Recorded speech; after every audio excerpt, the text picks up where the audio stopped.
नमस्कार। फिर से आपका बहुत बहुत स्वागत है।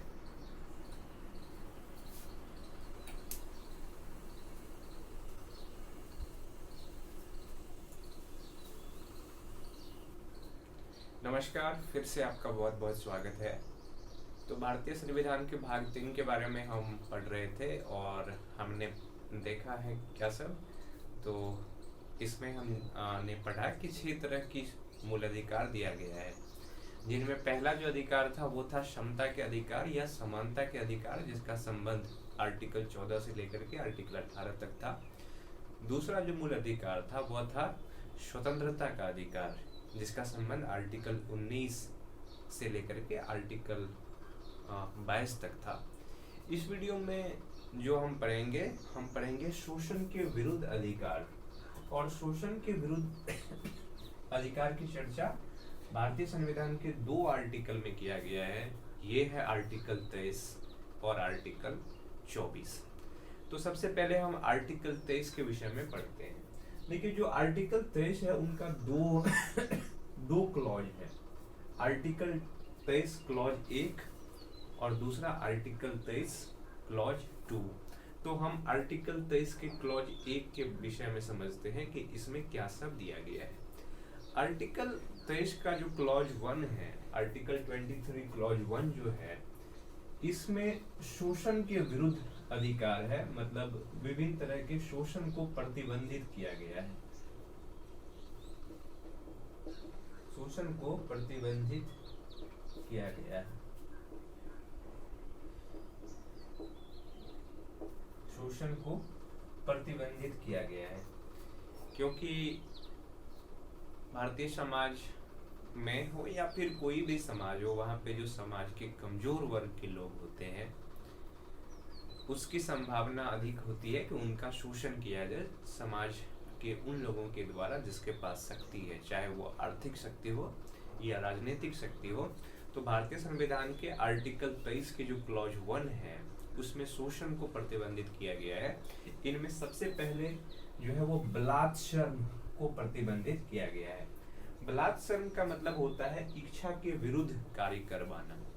यानी कि अगर किसी व्यक्ति को उनके इच्छा के विरुद्ध कोई कार्य करवाया जाता है तो उसको कहा जाएगा बलात्संग। और आर्टिकल 23 का जो क्लॉज 1 है उसमें बलात्संग को प्रतिबंधित किया गया है। दूसरा बेगारी। बेगारी का मतलब है काम के बदले पैसा ना देना या बहुत कम पैसा देना। कोई व्यक्ति अगर काम कर रहा है तो उनको उनकी उचित मजदूरी न देना, या मजदूरी देना भी तो जितनी उचित होना चाहिए उससे बहुत कम देना, इस स्थिति को बोला जाता है बेगारी। और जब किसी व्यक्ति से बेगारी कराया जाएगा तो इससे भी उस व्यक्ति का शोषण होगा। इसलिए आर्टिकल 23 के क्लॉज 1 में बेगारी को प्रतिबंधित किया गया है। तीसरा, इसमें जो मानव व्यापार है या मानव दुर्व्यापार है, मानव दुर्व्यापार का मतलब खरीद फरोख्त से संबंधित है। और अधिकांशतः जो मानव दुर्व्यापार होता है वो महिलाओं और बच्चों का होता है। महिलाओं एवं बच्चों का अधिकांशतः मानव दुर्व्यापार होता है। विभिन्न तरह के मतलब कृत्यों में महिलाओं को लगाया जाता है। तो मानव दुर्व्यापार को भी आर्टिकल 23 के क्लॉज 1 के द्वारा प्रतिबंधित किया गया है। देखिए, जो आर्टिकल 23 को जो प्रतिबंधित किया गया है, यानी कि मानव के शोषण के जो विरुद्ध से संबंधित अधिकार है, राज से खतरा व्यक्ति को कम होता है। इस तरह के शोषण का, इस तरह के खतरा व्यक्ति से ज्यादा होता है।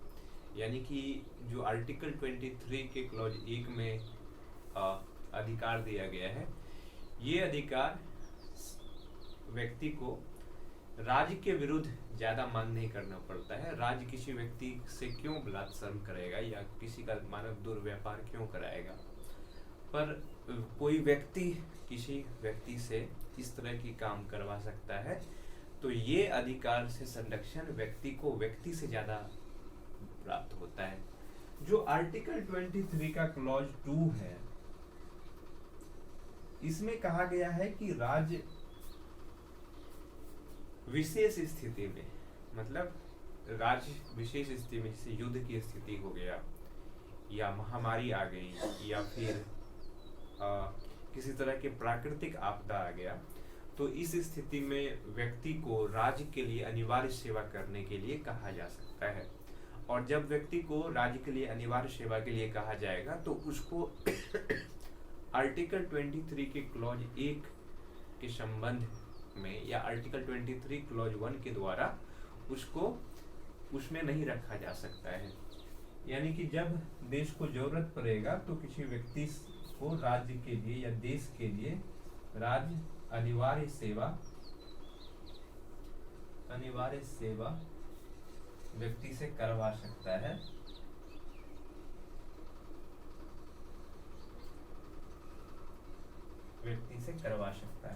आर्टिकल 23 में कुछ विशेष परिस्थितियों में राज्य व्यक्ति को आदेश दे सकता है कि वो राज्य के लिए, देश के लिए अनिवार्य सेवा करे।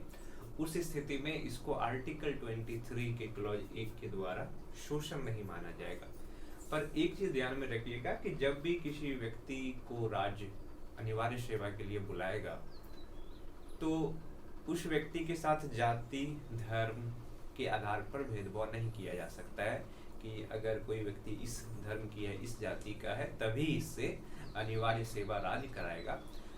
लिंग के आधार पे भेदभाव किया जा सकता है, आयु के आधार पे भेदभाव किया जा सकता है, क्योंकि लिंग के आधार पर हो गया कि महिला पुरुष के आधार पर भेदभाव किया जा सकता है। राज्य को जब किसी तरह के काम करवाना हो तो पुरुषों को पहले अपने सेवा में ले सकता है। अगर आयु की बात करें तो जो बुजुर्ग लोग हैं समाज के, उनके तुलना में जो युवा आबादी है उनको पहले जोड़ सकता है। पर राज्य जानबूझ करके जाति और धर्म के आधार पर किसी से भेदभाव नहीं कर सकता है। तो ये आर्टिकल 23 का जो क्लॉज 1 और क्लॉज 2 है, इसका संबंध शोषण के विरुद्ध अधिकार से है। आर्टिकल 23 के क्लॉज 1 में 3 तरह के शोषण को प्रतिबंधित किया गया है, जिनमें की है बलात्कार, बेगारी और मानव दुर्व्यापार। आर्टिकल 23 के क्लॉज 2 में कहा गया है कि जब राज्य को जरूरत पड़ेगा तो राज्य किसी व्यक्ति से राज्य के लिए सेवा करने के लिए आदेश दे सकता है।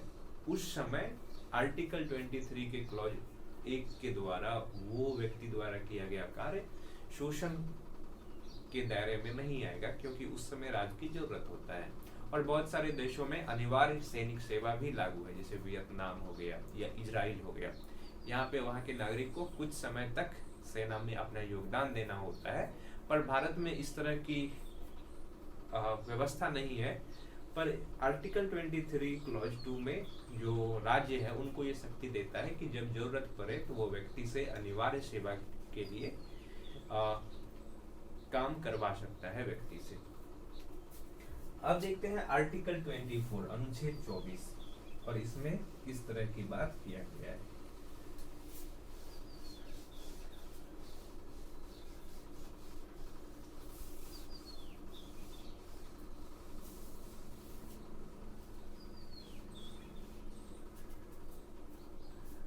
देखिए जो आर्टिकल 24 है, आर्टिकल 24 में कहा गया है कि 14 वर्ष से कम आयु के बच्चे को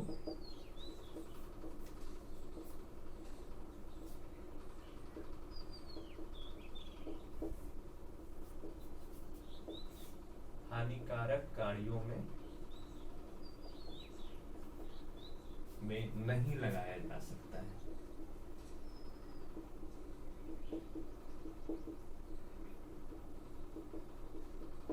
नहीं लगाया जा सकता है, यानी कि जो बच्चे होते हैं उनको शोषण से बचाने के लिए आर्टिकल 24 है, अनुच्छेद 24 है। बच्चों को जो हानिकारक काम होते हैं, जैसे किसी कारखाना में काम करवाना, कारखाना में, या जो पटाखा फैक्ट्री होता है, पटाखा उद्योग या फिर जहाँ खनन होता है, खनन क्रिया होता है, इन सब जगहों पर 14 वर्ष से कम आयु के बच्चों को काम करवाना क्या है, अपराध है। और इसको आर्टिकल 24 के अंतर्गत रखा गया है, अनुच्छेद 24 के अंतर्गत रखा गया है। क्योंकि देखिए जो खनन क्रिया जहाँ पे होते हैं वहाँ पे कई बार व्यक्ति को जमीन के अंदर जो छोटे छेद होते हैं, होल होते हैं, उसके अंदर जाना होता है। और ऐसे करने में बच्चे ज़्यादा सक्षम होते हैं क्योंकि उनके शरीर का साइज छोटा होता है। पर इस तरह की क्रिया कराना उनके स्वास्थ्य के लिए हानिकारक है। तो आर्टिकल 24 में बच्चों को शोषण से बचाने के लिए कुछ फैक्ट्री में उनका काम करने को प्रतिबंधित किया गया है ताकि वो अपने अधिकार को सुरक्षित रख सके। तो आर्टिकल 23 और आर्टिकल 24 का संबंध शोषण के विरुद्ध अधिकार से है। और आर्टिकल 23 में जो सामान्य लोग हैं समाज के, जो कमजोर वर्ग है हमारे समाज के, उसको किस तरीके से शोषण से बचाया जा सके इसकी बात किया गया है। जबकि आर्टिकल 24 में जो बच्चे हैं, बच्चे को किस तरीके से शोषण से बचाया जा सके इसके विषय में बात किया गया है। जो हमारा अगला वीडियो होगा वो होगा धार्मिक स्वतंत्रता के अधिकार से। इस वीडियो में इतना ही। धन्यवाद।